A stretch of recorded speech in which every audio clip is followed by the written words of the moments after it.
Alex Thompson's here, national political correspondent for Axios, working on a book about the Biden administration. Hey, welcome back, my friend. It's good to see you. Thank you. All right.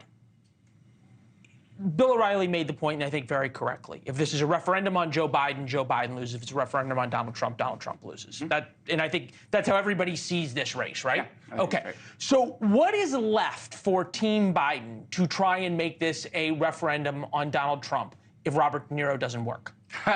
Well, the Robert De Niro thing was so interesting because they basically admitted it was a stunt. I mean, literally the Biden communications director went out and said, the reason we're here is not the trial, it's because all the media is here. So they brought out a celebrity to get all the media attention. It worked. I don't know if it worked in the way that they were hoping because there was obviously some jeering of him. He also lost his temper, so who knows if that worked. But to your other point, which I think is really important, what else can the Biden team do? Now, I think what's important is the last 2 months, Donald Trump has been trapped in a courtroom. He has basically not been able to campaign. His campaign does not have that much money and has not been spending on TV, whereas the Biden campaign has basically been spending every dollar they've been raising on TV and staff. And yet, Donald Trump's approval rating has gone up. And so if you're the Biden campaign spending all this money trying to change these polls and it's not working, what can you do? Like the next big event's going to be the debate, and I guess they're going to hope for that. But they're doing all the normal blocking and tackling, but it's not working yet. To play out the football metaphor, but people are still getting through to the end zone. Exactly. Okay, so there's that headline, Dem Freak Out, and you read the piece in Politico. It does not have nearly the depth or breadth of Axios reporting in terms of, see, I got a smile out. There we go. No, but really, it was sort of a couple of anonymous quotes, and then, hey, here's what the campaign says. Thank you very much.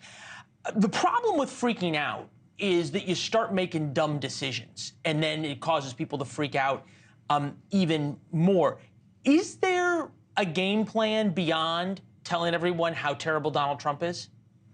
I'd say the game plan really is not just about how terrible Donald Trump was as president, which they've obviously been doing, but I think there's a big hope that it's not just Donald Trump from 2020, that it's going to be Donald Trump from 2024, meaning that it's going to really focus on January 6th and abortion rights. Those are two events that happened after the 2020 election that they feel that if they spend $1.5 billion, which they're going to do, is going to remind voters that this guy tried to overturn the last election, this guy stole away rights, he can appoint another SCOTUS justice, and that will make a bigger difference than it did in 2020.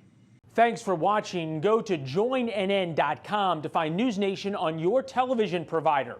And don't forget to click the red subscribe button below to get more of NewsNation's fact-driven, unbiased coverage.